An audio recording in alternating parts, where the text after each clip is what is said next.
Olá, tudo bom com vocês? Tudo bem?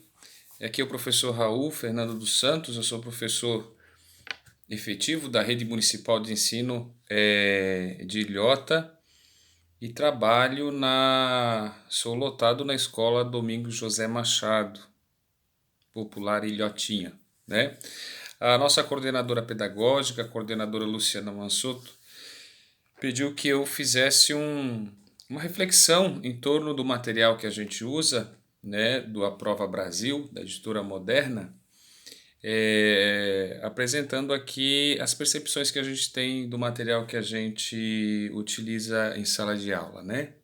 Então, assim, esse material, a Prova Brasil, foi nos apresentado no início deste ano, 2021, e eu trabalho com o material no oitavo e no nono ano no componente curricular língua portuguesa, tá certo? Bom, em relação ao material, o material ele é muito bom do ponto de vista do suporte, né? Porque ele foi pensado para ser um suporte.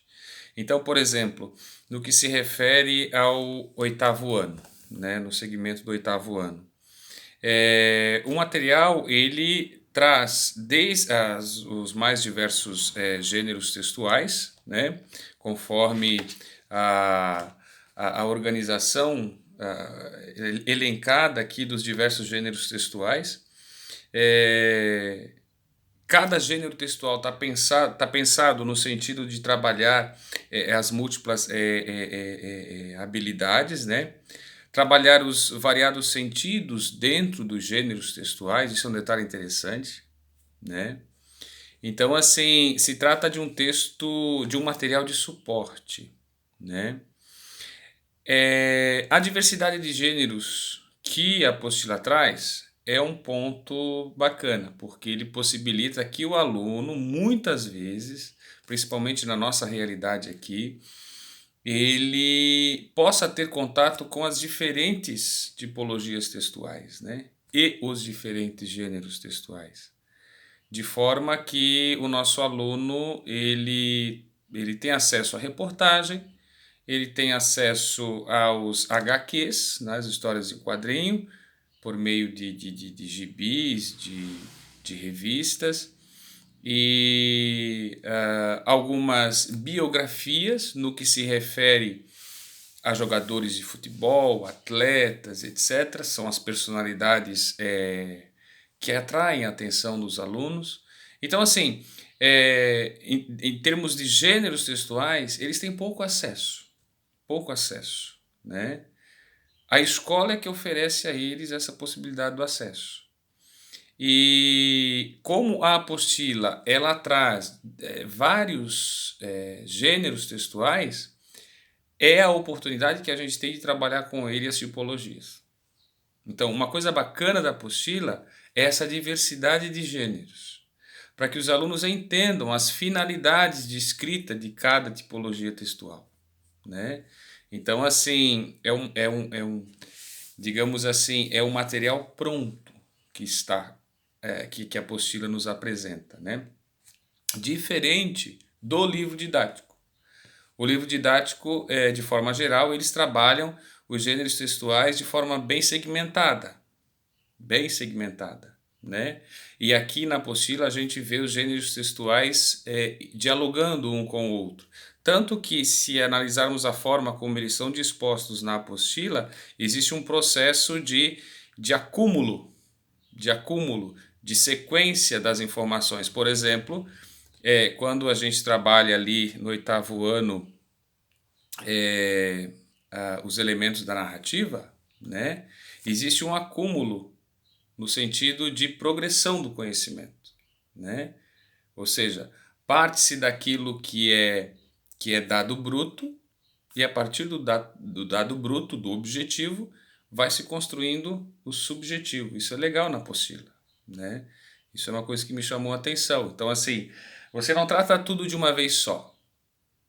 Você não trabalha com os alunos os elementos da narrativa de uma única vez.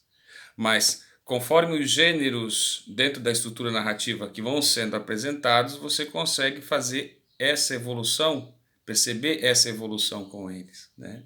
Então, essa diversidade de gêneros é um ponto super positivo da apostila, porque, primeiro, possibilita que os alunos tenham acesso aos diversos gêneros, acesso este que não teriam fora do ambiente escolar e que muitas vezes nós, professores, também não temos condições de trazer para dentro da sala de aula. A apostila traz para nós, então, assim, isso é um suporte bem legal, né?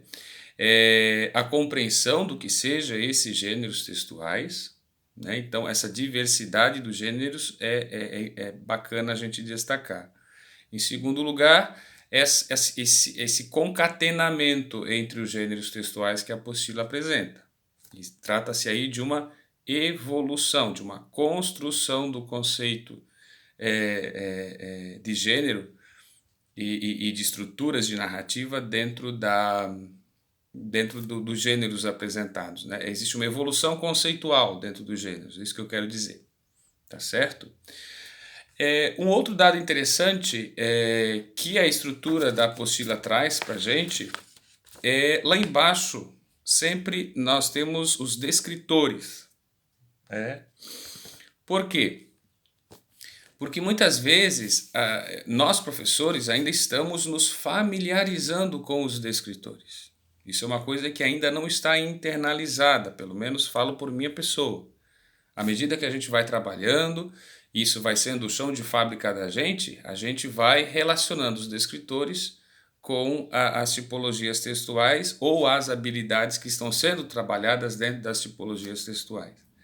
Então, assim, o fato de estar registrado para nós no livro do professor, lá embaixo, os descritores presentes naquela lição e também as atividades que identificam ou nas quais estão implícitas esses descritores, faz com que o nosso olhar seja mais clínico em relação às atividades. Isso tem me ajudado muito, né?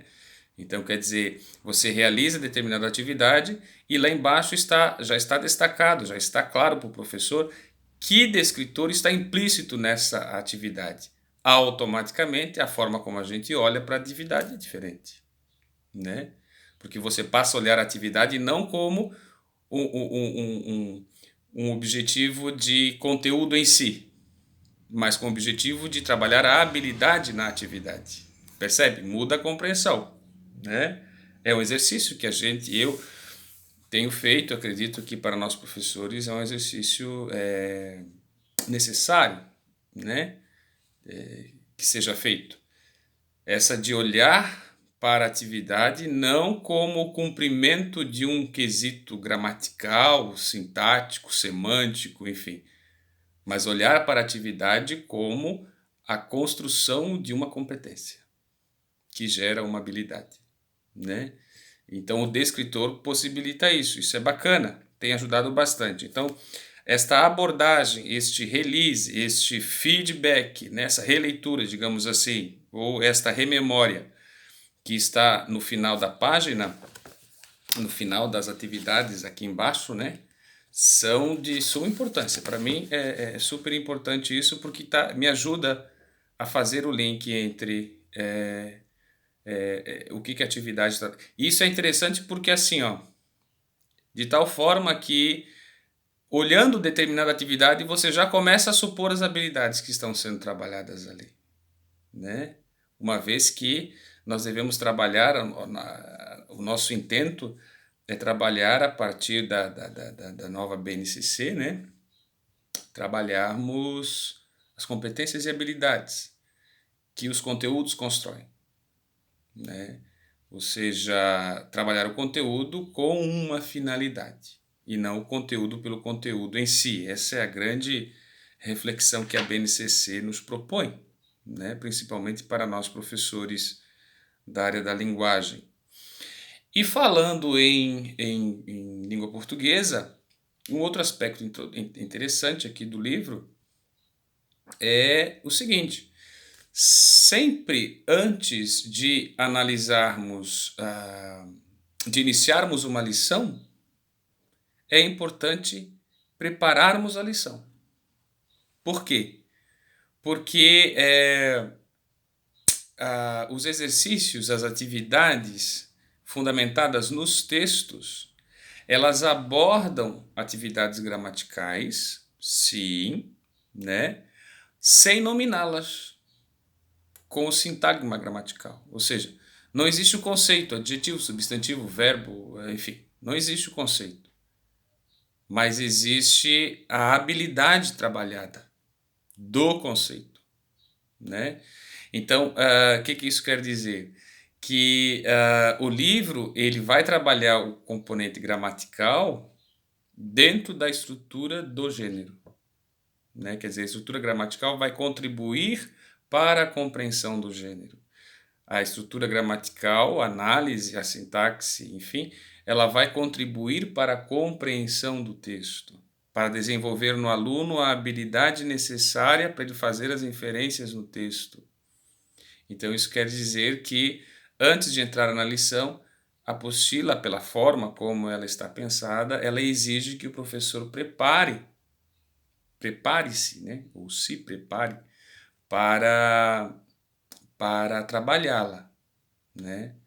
Porque o professor vai precisar ter na sua mente o conceito gramatical, ele vai precisar ter o domínio de determinada normativa para poder explicar isso para os alunos de forma textual, não mais de uma apresentação normativa, plástica, desconectada, mas dentro da estrutura do gênero. Então, todas as lições trazem, além das compreensões semânticas, ditas hermenêuticas, trazem também a compreensão gramatical, mas de forma implícita, não de forma normativa, entendeu? Então, assim, isso requer um estudo prévio da lição, né? Para que o professor vá para a sala de aula empoderado da normativa, para poder trabalhar com os alunos essa normativa de forma a desenvolver neles uma habilidade, seja ela de síntese, seja ela de análise, né? Seja ela de categoria, né? Então, é preciso esse preparo. Não, a apostila exige isso. Se não houver esse preparo, a gente entra manco, literalmente manco em sala de aula, tá certo?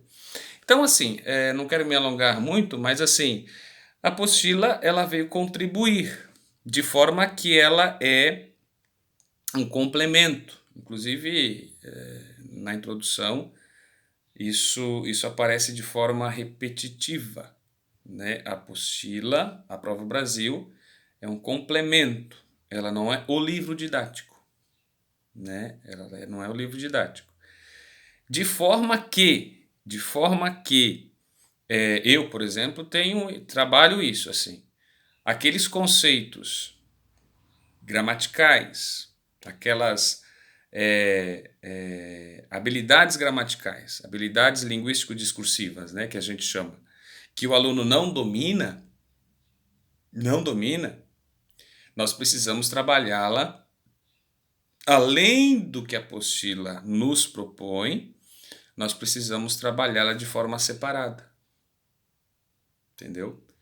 Então, assim, se nós percebermos que o aluno consegue desenvolver determinado conceito ou raciocínio, é tranquilo.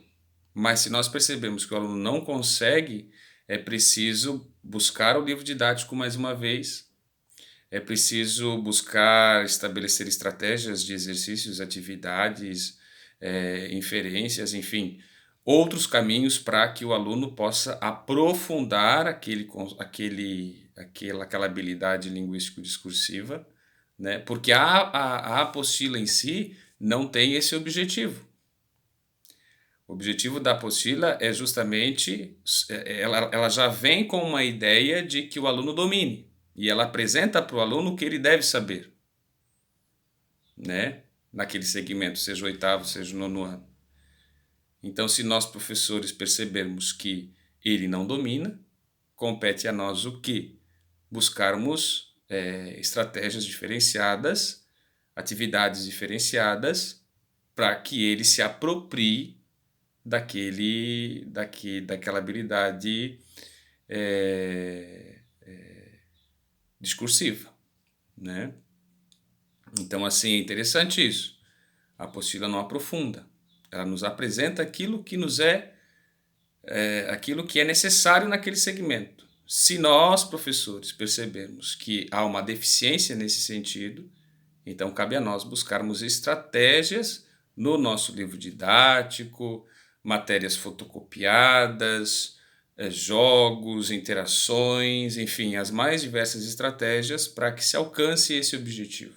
Porque a apostila não é livro didático, ela é apostila, ela é suporte. Então, ela apresenta o que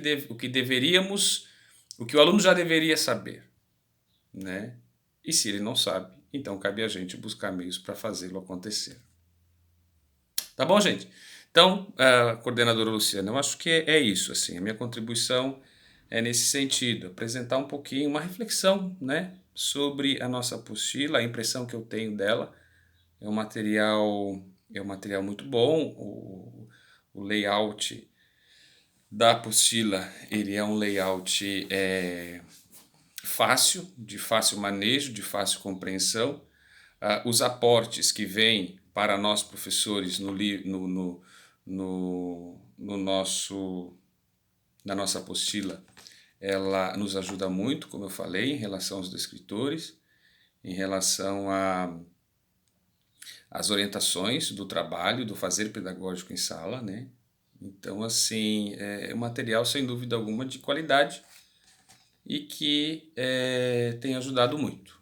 Eu estou contente com o trabalho, com o material e espero aí que a gente possa melhorar o nosso índice, a nossa qualidade, que sintetiza o nosso fazer pedagógico. Tá bom? Então, obrigado por essa oportunidade e vamos junto, tá? Um abraço, até mais.